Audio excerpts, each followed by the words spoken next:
منځ کولو په وجه انسان نه غفلت او شیطانی اثر دا ختمی. ځکه انسان نه چې عام طور څه ګناه کیږي نو د دې په اسبابو کې یو سبب دا هم دی چې انسان د الله جل جلاله نه غافل شي او شیطان د په عقل او بصیرت باندې د غفلت پرده خوره کړي، نو بیا ورنه مختلف قسمه ګناهونه کیږي.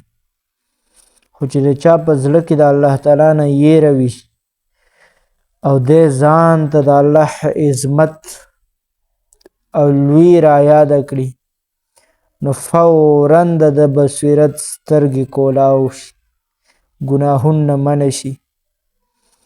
ځکه الله تعالی دا مضمون په قرآن کریم کې بیان کړی دی، ان الذين اتقوا اذا مسهم طائف من الشيطان تذكروا فاذا هم مبصرون.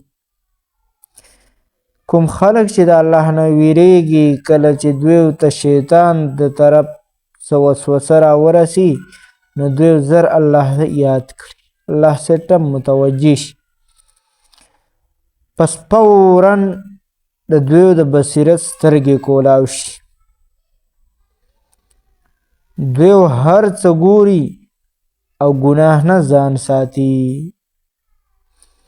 به هر حال کله چې دا خبره ثابته شوه چې د ګناهونو کولو سبب غفلت دی او د غفلت ختمولو علاج الله تعالی ذکر او یاد دی، یعنی الله رب العزت ډیر ډیر یادول، ذکر اذکار کول.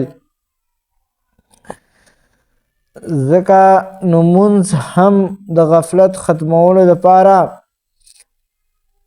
مؤثره ذریعه ده. ځکه مونږ د اول نه تر اخره پورې الله جل جلاله یاد او ذکر دی.